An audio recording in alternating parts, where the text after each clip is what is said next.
Okay, good. This will be found. Optimize, yep, and share. So let's go. Can you see my screen?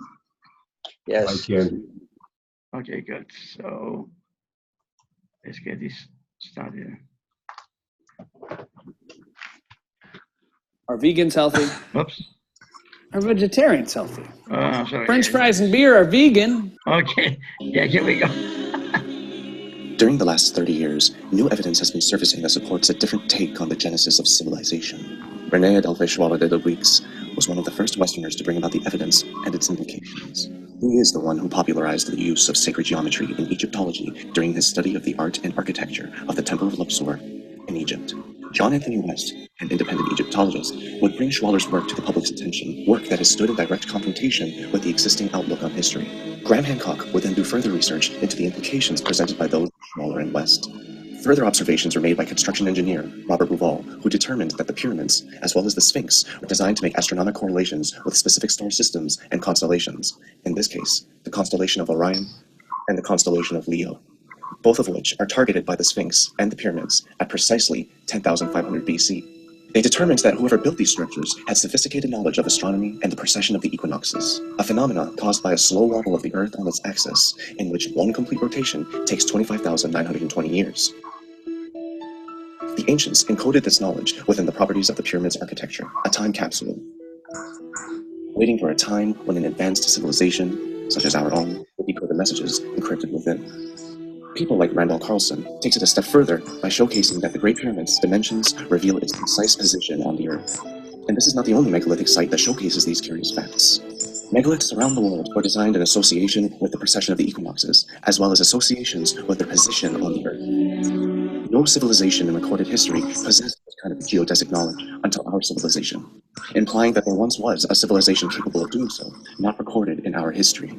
And our recorded history spans roughly 6,000 years before fading into obscurity. From there, we can only work with the remnants found in the ground and make anthropological assumptions based on methods such as radiocarbon dating.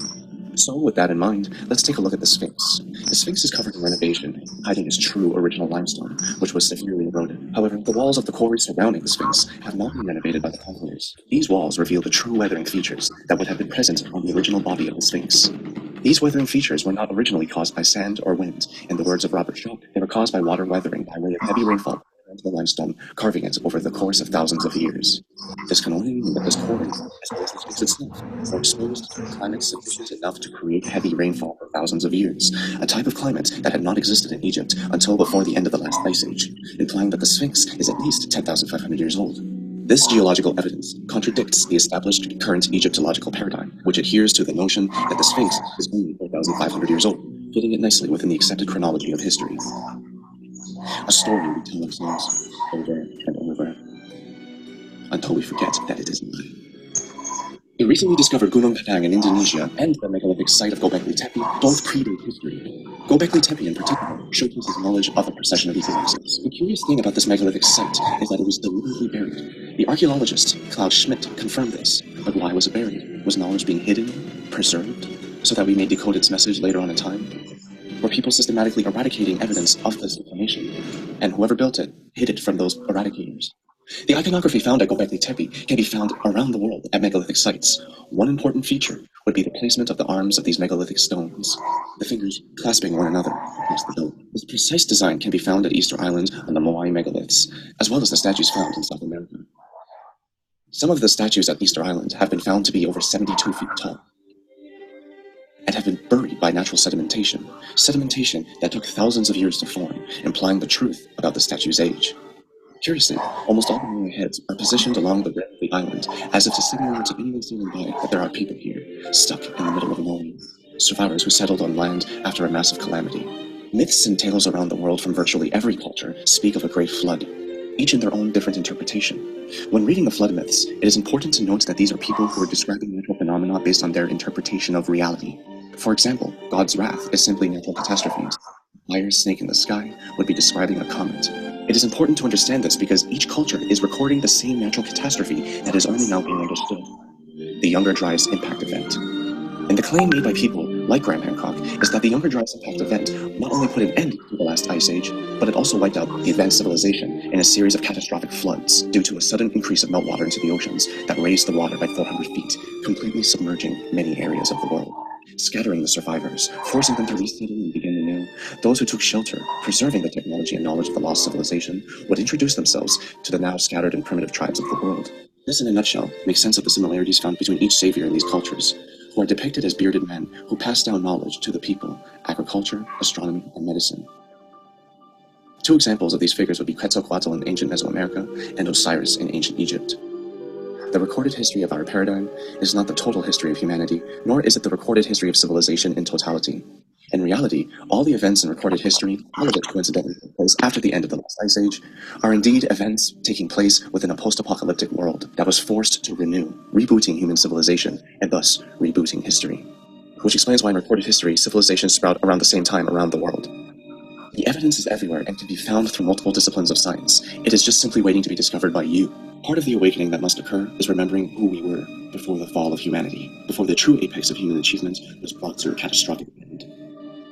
Who we were then and who we are now are opposite ends of the human societal paradigms. Only a society that was truly intimate with nature would go to the lengths to encode the properties and motions of the earth within their architecture. Disciplines of ancient science, such as sacred geometry, furthermore showcase the intimate association between humanity and the universe.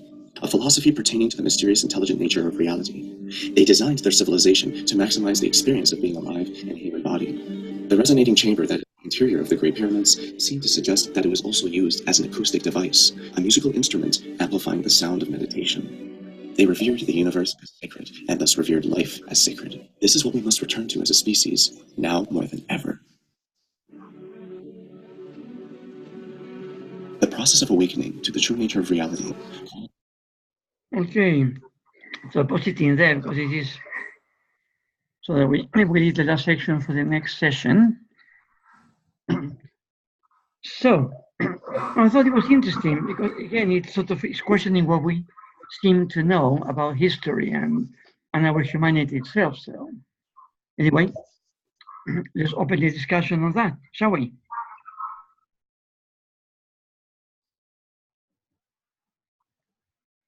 You're on mute, Wayne. When you're on mute. Everybody's muted. Wasn't Okay. intentional. Sorry, I don't know how that happened. It's some things like this push me further away from an understanding, I think, because carbon dating has been held as the latest, greatest way of dating things, and then we have that being brought into question, and now these guys come along and say, no, it's not 6,500 years, it's 10,500 years because of the sediment, because of this, because of that, all of which makes sense. But I think it's a little bit arrogant on their part to say, oh, the rest of it was a lie. We've been lied to.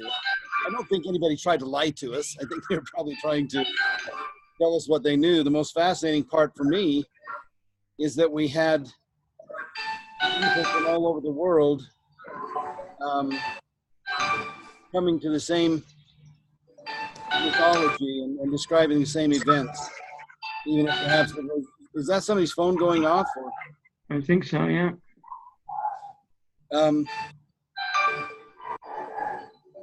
Steve, is that your phone? Nope, I've muted mine because I was trying to eliminate the noise.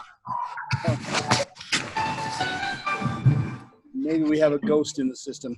Anyway, I'd like to know the truth of it. I really would, and I appreciate this additional perspective, Raphael, but it doesn't bring me to any conclusive, okay, that's it. Now I understand, and I'd really like to know. I've studied a little bit about the pyramids. We had a professor at Brigham Young University here in Utah who could walk through the pyramids and read the hieroglyphics off the walls and tell you what they meant. He was a professor of ancient studies at BYU, Hugh Nibley. Maybe the most brilliant man I've ever met. Definitely right up there with Bucky Fuller. And he had a lot to say about that stuff. But anyway, that's my feedback.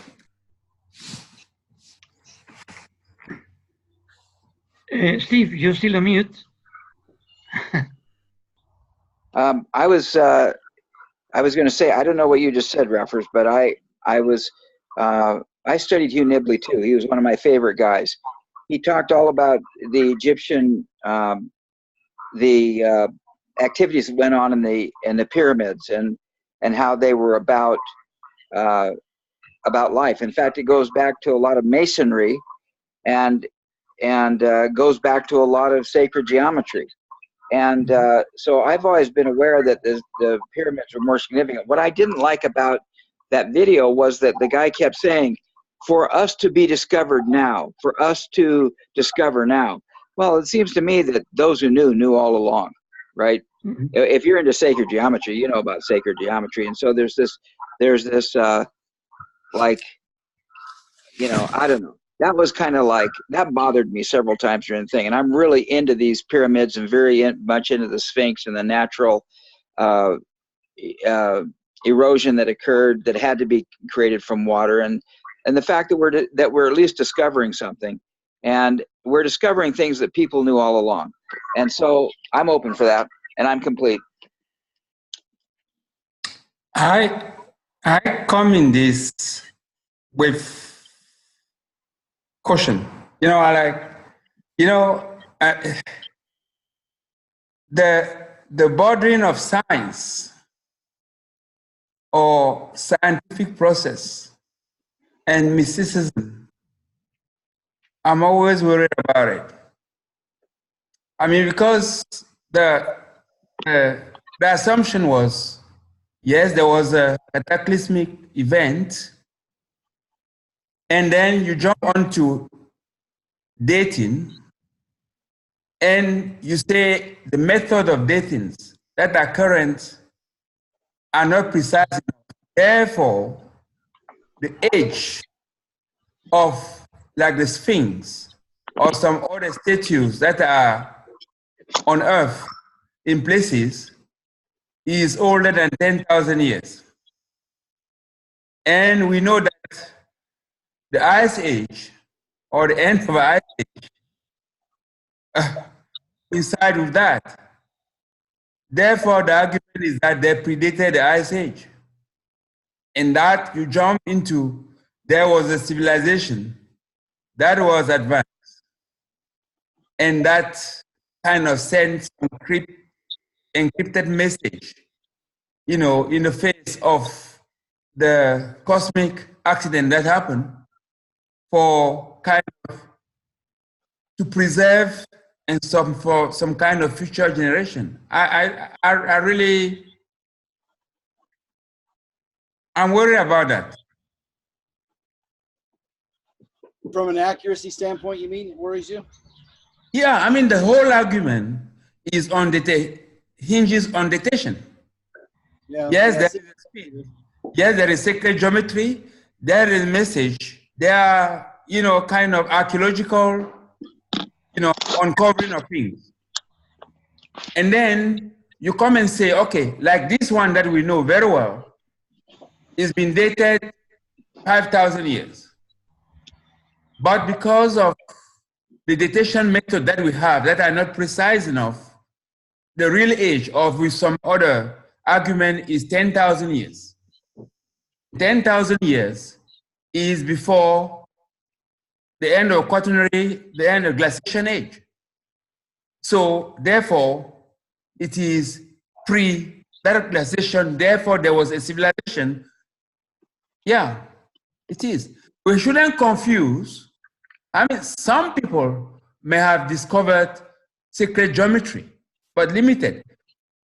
But it wasn't the same thing as today, where the means of communication of that, I mean by education, is almost ubiquitous. I guess one of my questions is, why do I care if it's 4,000 or 10,000 or however many? As long as I can understand the truth of what they were transferring on to the future. I mean, I know there's some significance in that, but it doesn't change the message. It doesn't change the truth about what they discovered or what they were operative in. That's the part that fascinates me, that we had people on Earth who could do this, who had the technology and the wherewithal to do these things. So it doesn't make a hill of beans difference to me if it's 4,500 or 10,500. No, it is. It is fundamental because it comes across evolution. Well, to me, I think there is only one statement in that whole thing that interests me. Mhm. And that was they had to be intimate with nature. Yeah. He made the comment they had to be interested, intimate with nature, and it's like an awakening. So, in my mind, I'm with Wayne. It doesn't matter a hill of beans. We're so far down the road on the way that we think and we've developed as a mind being that this stuff is a furphy. It's like it's there. Yeah, it's there. Okay, great. So let's acknowledge it's there. But fundamentally, everything that we've been watching for the last 5 years, we could create a language that would cross over in all the different disciplines that we've looked at. And in saying that, I go to what Manu's, I think, and correct me if I'm wrong in making this assumption, Manu. What we're really talking about is measurements in dimensions. You there, Manu? Yes. And so when we're looking at it and we're saying, well, that's 10,000 years, that's 6,000 years. But as we get into it, I think that we've got so much of our language and so much of the way that we're preconditioned to think about something, we're not actually experiencing a lot of what's really going on in the newer technologies today. The newer technologies, talking in 10,000 years, when they're measuring now, they measure in trillionths of a second. And we're trying to understand the world in 10,000 years. When we go into the micro of something, or when we go into the biology or the biosphere, it's not about how old the Sphinx is, it's how things are developed and what we're starting to see. And so, to me, it's interesting to have the history of it. When they're talking about 5,000 years, in my opinion, what they're talking about is 5,000 years of economy, not of beingness. Does that make sense? We're really looking at the history of the way we developed exchange as a beingness. Mm-hmm. How we're exchanging, because if we look at the fundamentals of what we study a thing called precession. And as we go into precession, we start to study bodies. So when you're talking about the Sphinx, what are the things that are in motion on the Sphinx? When we're dating it, what are the things that they're making out that are so important? I don't know. Well, they're talking about the relationship of the water and the Sphinx, Mm-hmm. right? And today, when we talk about water, how do we talk about water today versus how they even talked about water 20 years ago? Water is a whole new science. Even though it's like it's an old thing, but water is a very what are we now understanding about water? Living water. Sorry? Living. I mean, as I know, we look at living water. Yeah, but we're talking about water having a memory, water being transferred, water. We're looking at it at such detailed measurements that we've never thought of before. I think when we talk about 5,000 years of history, we're actually talking about 5,000 years of economy. Mm-hmm. Not necessarily what's going on in terms of the intimacy with nature. Yeah. Not actually talking about that. And it's almost going away from how do we become awakened and intimate with nature? Exactly. And that's one aspect, Ellie, that was missing in what we said. Is that, you know, if I come back to Bucky, we talk about the final examination, right? The final, We also know, yes, the final examination of individuals. exactly. Okay, we also go back, we know that historically, 50 years, that knowledge was kind of captured by priesthood, basically. It wasn't made, either voluntarily or not, it wasn't made educative, popular in such a way that people, the consciousness. So we've evolved to arrive as a critical mass where information is known. And then we are individual. The position that we take vis-a-vis of that is in any way going on is what determine our final examination. And the bodies and things, they evolve, they are changing. Unless you just talk about the features, even though the features change slowly, I talk about a body as your body and its how will I say it? And its biosphere or its bio whatever in its environment and the relationship to that environment. Okay, so let's talk about the word biosphere.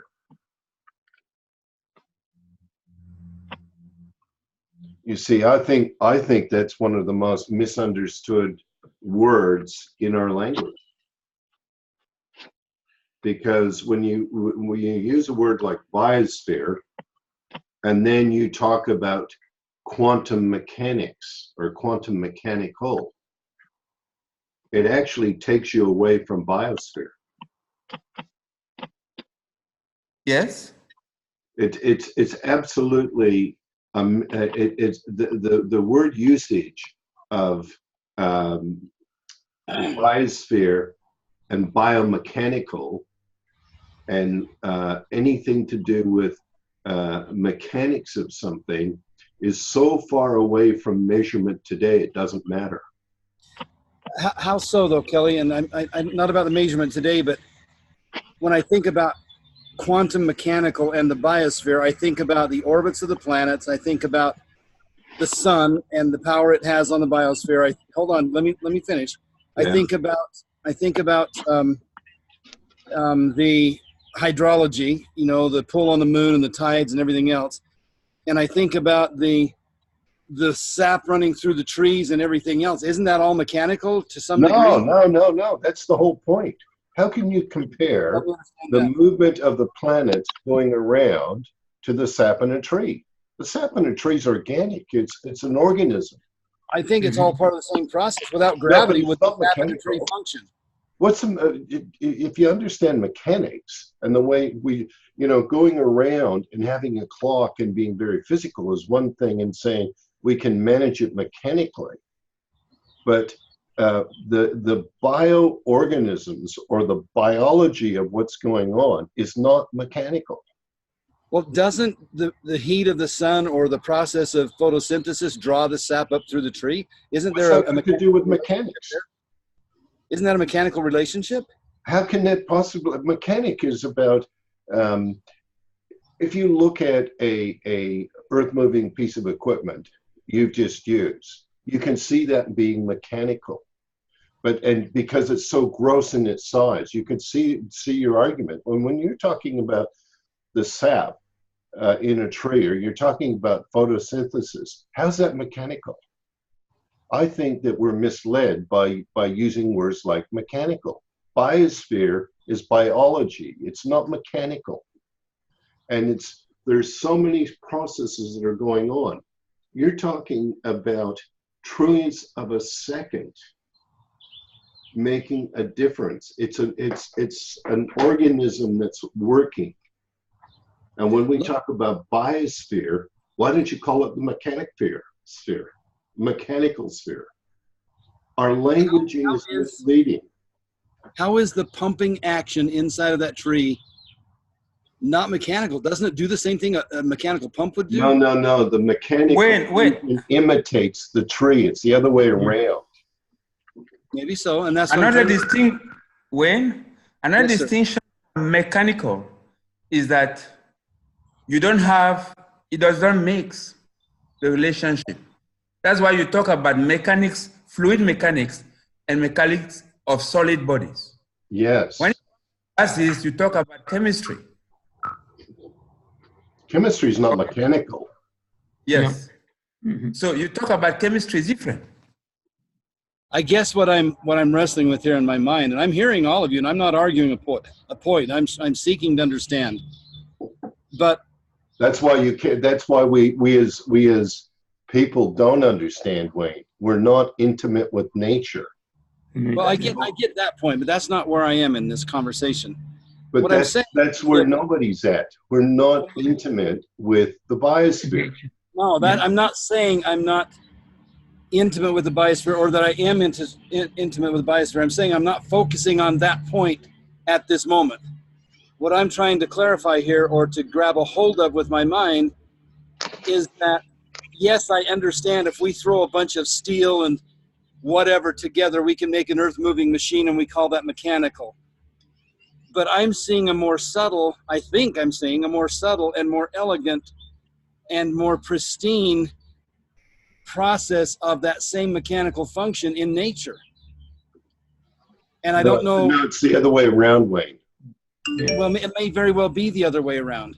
I'm not trying to impose mechanics on nature. I'm saying, isn't the function that the biosphere performs at some level a mechanical function? No.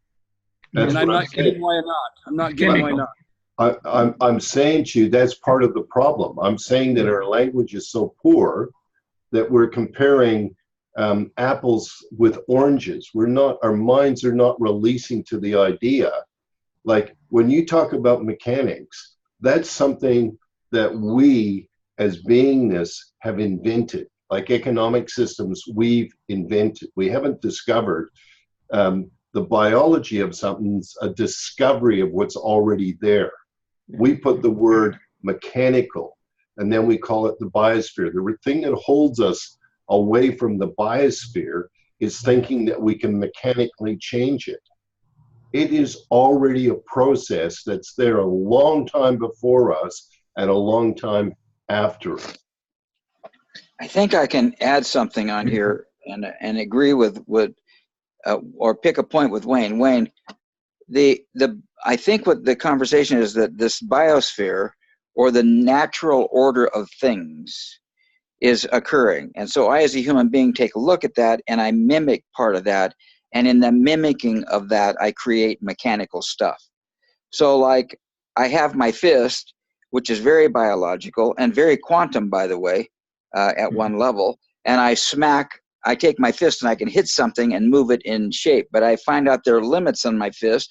So I pick up a rock and I tether it to a handle, and now I have a hammer, and that's the beginning of a mechanical process that imitates a real life process that is much more sophisticated than the hammer. And for hundreds of years, at least Western thought looked at the body and said it's a machine. And it was Descartes who separated spirituality and created this dualism. I think he did it to avoid getting burned at the stake, and saying, well, here, let us talk about biology and let us separate it from spirituality, so that when I say something, the Pope isn't going to come after me and burn me. So all of a sudden we created mechanics because we were afraid to really look at the process. Is that what I'm hearing? Yeah, that's well put, I think. And what I'm saying now is that we almost get to a moment of arrogance when we talk about things being machine-like. Machine-like I like the word mimic. We mimic what is already there. And we give it a word called machinery, and it's not a machine. It's a process that's already there. It's a design, and we think mechanically we can alter the design. And I'm saying you can't alter that design. Kelly, I'm not saying anything about altering design. I'm not even going there. And I'm not saying which came first, the chicken or the egg, and I don't care. I am saying what came first, Wayne. I'm saying space is And I'll first. accept that, but I don't think you understand what I'm trying to ask here. Yeah. At least I don't feel like there's, maybe it's the way I'm communicating it, but we talk about physical and metaphysical, right? Yeah. And I, in this moment, am believing that the metaphysical comes first, that anything that's designed is first conceived metaphysically, and then we can bring it into physical form over time. I'm asking, I guess, what if all of this mechanical function we're seeing was metaphysical first in biology? Is my heart not a pump? Now, does that make it a mechanical device under the definition that mechanics are mimicking of biology, or that mechanics have to be man-made? I am in complete wonder of the body and how my body functions for maybe up to 100 years without me even thinking about it most of the time. And that part of mine does pump blood to every cell of my body every second of every day. And how is that not mechanic-like? Or I didn't say it wasn't mechanic. I didn't say it was not mechanic-like. You're missing the well, point. are we mincing words though? Because it sounds like you're trying to hammer a word at me, and I'm just trying to understand a relationship. No, what I'm trying to say to you, Wayne, is we're misled by language. We're Well, I know fundamentally. that in a lot of things. No. I'm saying to you as clearly as I can say to you, it's a poor argument to compare everything to being mechanical. It's not mechanical. And the other thing is the metaphysical side of it. The universe is a very physical, moving organism. It's a functioning. To say that that's the metaphysical side of it is our mind and our interpretation. And So that's why the word that's quantum why- mechanics is a misnomer? I'm saying that the second we go there, that's why we don't see.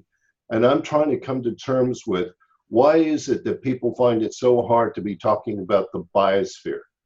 Because fundamentally, I don't get that we are having a hard time talking about it. you definitely are when you start talking about carbon and shit in the biosphere and how we're polluting it. Well, I don't think he meant you, Wayne. He's not saying you when he said you. He meant I know that. But I think all I hear is the biosphere today. You know, global So warming, what- blah, blah, but- blah, the biosphere. That's all I hear. But wait, the point I'm making to you is the second you say it's mechanical, there's this belief that we can actually alter the process. And we're talking about things that are 10,000 years old in this video, and we're saying that matters. The biosphere, or the biology, or the quantum side of what we do moves at a trillionth of a second in measurement. The important part of what we should be talking about is measurement, which goes to Manu's point. We're far more sophisticated today. When you said it doesn't matter to you a hill of beans, which was your wording, whether it's 5,000 or 10,000 years old, and I would agree with you. What I'm saying to you is our language is holding us away from being intimate with nature. That's my I can accept that. And I also accept that my heart's a beautiful pump. And I don't care if it's biological or chemical or mechanical or what, I appreciate it. I didn't say I don't need to define it by the words, I guess is what I'm saying. I don't need to encapsulate it in some word. And that doesn't mean I don't understand the importance of words. And I think what I hear you saying, Kelly, is that we're using words as a society globally, you know, universally, that get in our way. that's exactly right. But when Exactly. there is a fundamental something there here. I've sent here the definition of mechanics. When you talk about biology, you cannot be scient without the process of biology. Mechanical, you're not scient. That's just what? You can't be what? Scient. Yeah, like omniscient or like you prescient. can't be Yeah. conscious, Yeah. but like Be you can't be conscious. Okay. Okay. You cannot be Eh, conscious without biology. Yeah. Biology Yeah. is a process of consciousness. Sure. Mechanics is not a process of consciousness. Mhm. Okay. I That's love this. functional mechanics. I get that. Okay, so I'm really excited about this because Wayne, at lunch today, I was going to bring. Wayne and I are on this chat thing with one of my real estate groups, and Wayne and I have had this ongoing discussion about the significance of words over thoughts. And I've really been pushing. I love Wayne because he's really pushing me to be clear about Mhm. the significance of this words thing, almost like he's my coach. On the one hand, it could be that he doesn't get it, but I get he gets it. It's just that he's challenging me to be more clear about what I'm saying and how significant these words are. So to me, it's very critical that I acknowledge that mechanical things are imitations of a biological process that we Mhm. cease, that we do not allow ourselves to understand the depth of that biological process. And we want to mechanize a thing and we want to simplify it by saying, okay, this is a machine. Our body is a machine. Well, it's not a machine. It's just the way my human mind understands it because I don't allow myself to surrender to the intuition or to the nature of consciousness itself. And I think that's our big trouble on this planet. It's a precondition, Steve. That's my concern. Yeah, I totally agree with you. It's totally tribal energy. It's the way some idiot took authority by saying this is the way it is instead of saying here, take a mushroom and meditate on this. Really surrender to the nature of the thing. Go ahead. Yeah, I think that's to me, that's also the most striking thing about the video, that connection that we have as people to nature and how that's been forgotten, neglected. And you see it all ancient cultures, they had a great concern about people's connection with nature. Yes. I mean, we've lost that. That's that. I mean, that's the whole point. And to me, that's the most critical point. And also the fact that we are getting more sophisticated around measurement. If we understand, for example, in Peru, for years I was educated in a certain way. This culture is this many years old, it's happened this way, blah, blah, blah, blah. Today, if improving, that was wrong. Effectively, the oldest culture in Peru is twice as old as people thought it was. So again, our connection with nature goes a long way back, a lot more than we thought. And that's also a game changer. We've been a lot more aware for a long time, and we are not as aware as we used to be. And again, by language. And the fact that the people or the old people, the old generation, were so concerned about passing a message to the other generations. I mean, we as a species are very concerned about carrying on knowledge from one generation to the next. I mean, that to me is also very powerful to think, let's protect this message for thousands of years so that people in the future can make sense of who we were or what we learned. And we're still working, trying to work that out. So again, we look back, that to me is going micro into the past, and we look at what we can do, that's macro. And as we get a clear understanding of our connection with nature, and again, get rid of the mechanical sense of things is part of a deeper understanding. The more we understand nature, how it works, how it operates, again, we can sort out all problems in the world. For example, pollution is not the problem, and we discussed that in this same group. Pollution is not the problem, it's what we do with the particles. We have the knowledge to deal with the particles. We're not doing anything about it because, again, we are too concerned about money. But there's one point that I think is important. Yeah. We're talking about time. I mean, to me, time elapse between historical events is important. Say between where, like the sacred geometry was discovered and today. If we are applying the same method of datation, right? And they are applied without bias. So the result should be consistent, right? There's error. That error is in many, many things. And my problem was the use of that to now jump philosophically in, there was an evolved, generalized form of life before certain event, and that was destroyed with whatever cosmic event that happened, and that remnant of that were kind of transmitted to be rediscovered by subsequent lives. I wouldn't say generations, because it's not necessarily the same form. There, I have issues. Wayne, I would say to you, I look in your backyard right now, Yep. and I see trees. Should I see them as mechanical? I don't care how you see them. No, but here's the point. You get to see them how you see them. I get to see them how I see them. No, Wayne, you can play your word tricks, but I'm being serious. I'm not playing a word trick, Well, Kelly. then let me finish, please. Okay, pause. Let me finish. Kelly, wait. No, I want to finish my comment because No, hold on, Kelly, before you finish, my please. comment, please. Okay. Those trees behind you are carbon. They're part of nature's way with the photosynthesis, with the green on that is taking and the carbon out of our biosphere, and it's storing it as carbon as a tree. We're now arguing carbon as a problem. Nature has already solved the problem. Exactly. And we don't see it because we think that we can mimic the problem, as Steve was saying, by that.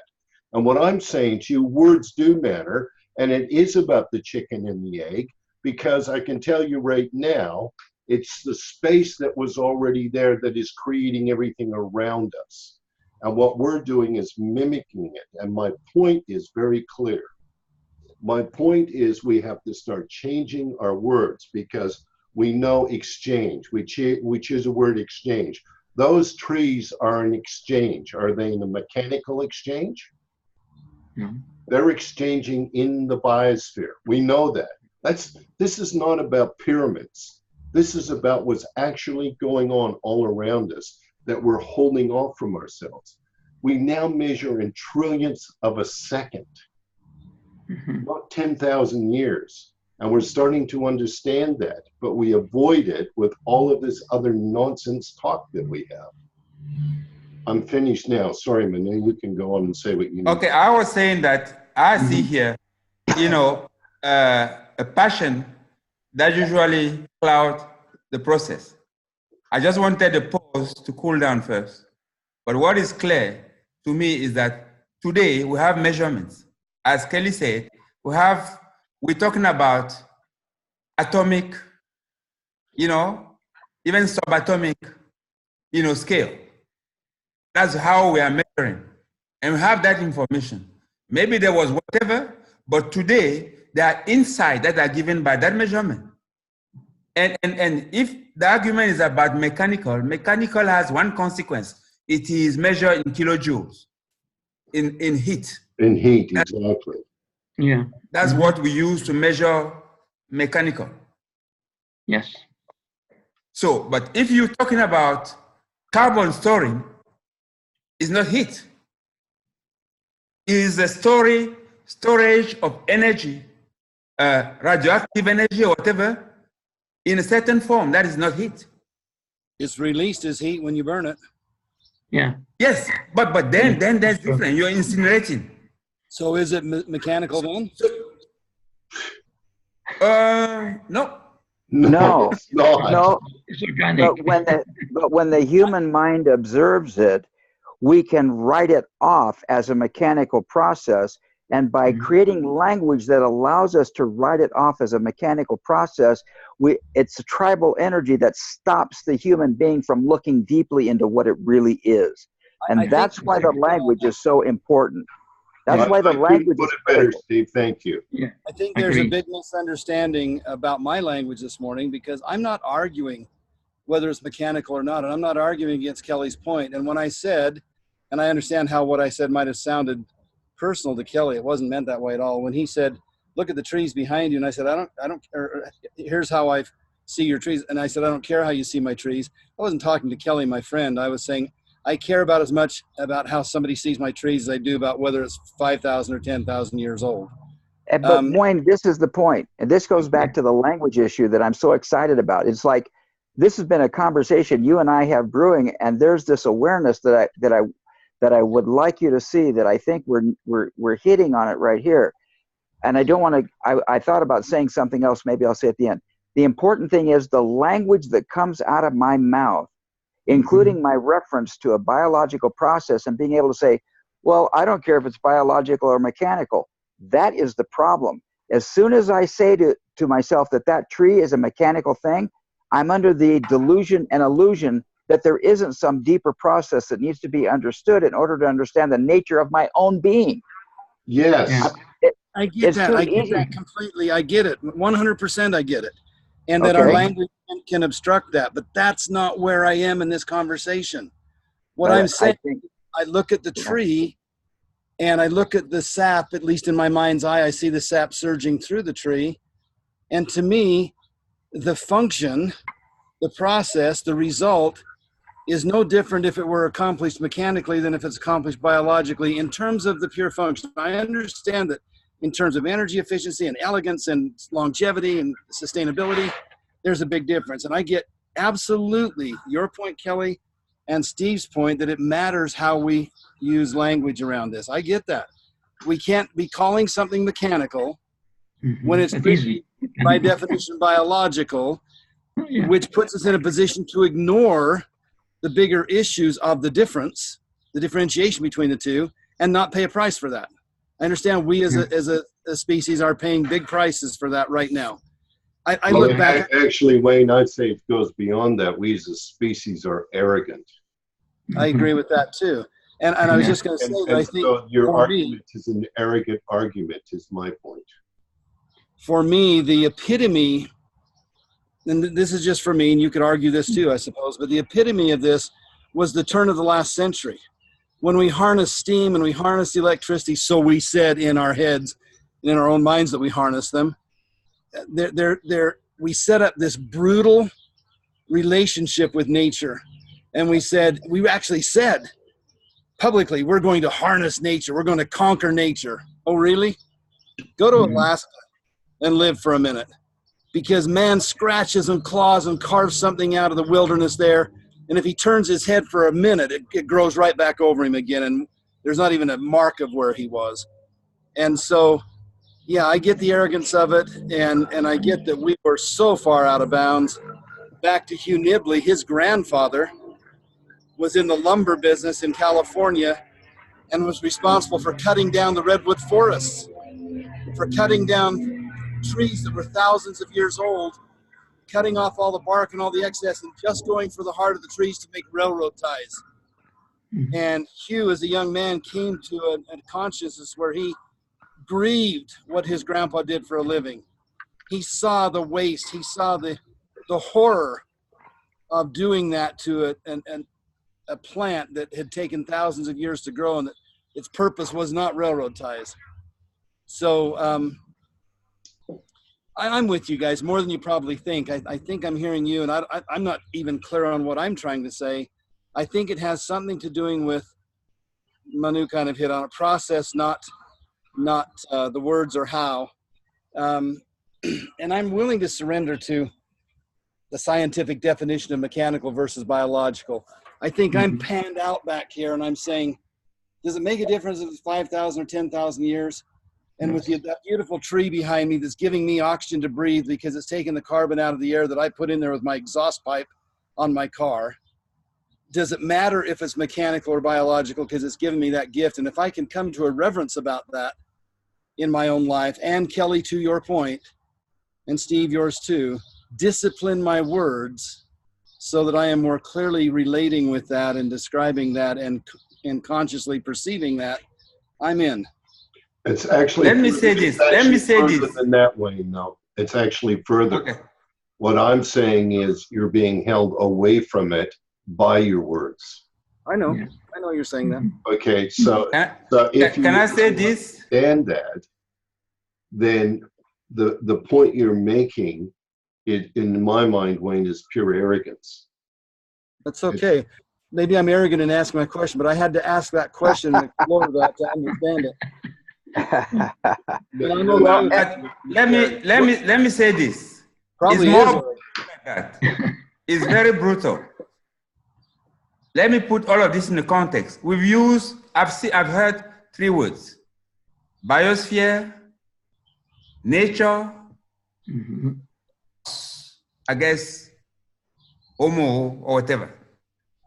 One, biosphere, nature doesn't care about anything. Yeah, Nature exactly. is there. It is Yeah. proceeding. It does not care about you, Wayne, or about me, or about anything. It's just Yeah. a process is there. I get that. Secondly, biosphere also almost doesn't care. It's only a one-sided relationship. It is me that is in the biosphere that should fear for For what I I'm doing. become. Yeah. I'm sentient for that. Yeah. Yeah. So, That- guy went and cut the redwood forest. Well, there will be some kind of biosphere, but maybe that is so important to me that my species will have to give way to some other species that is adapted to that kind of whatever created. We are in, we're not part of it. And that's where I think the language is very important Mhm. to attract us, to call us to that. The final examination is ours. It's not that of nature, nor that of biosphere. It's ours. Okay, As you we are Our reaching. metaphysical beingness, exactly right. Yes, we are reaching the hour, so I think we need to wrap it up. Okay, make sure we stay to our time control. So, Manu, how are you feeling about your takeaway? I feel very excited, very nice. I really like the exchange of this afternoon. It was reminiscent of some of the sessions that we had before. And I think that's the way you punch your way forward. And that's the way you remember. You don't remember the dull sessions. Yeah. So I feel good. I respect Wayne's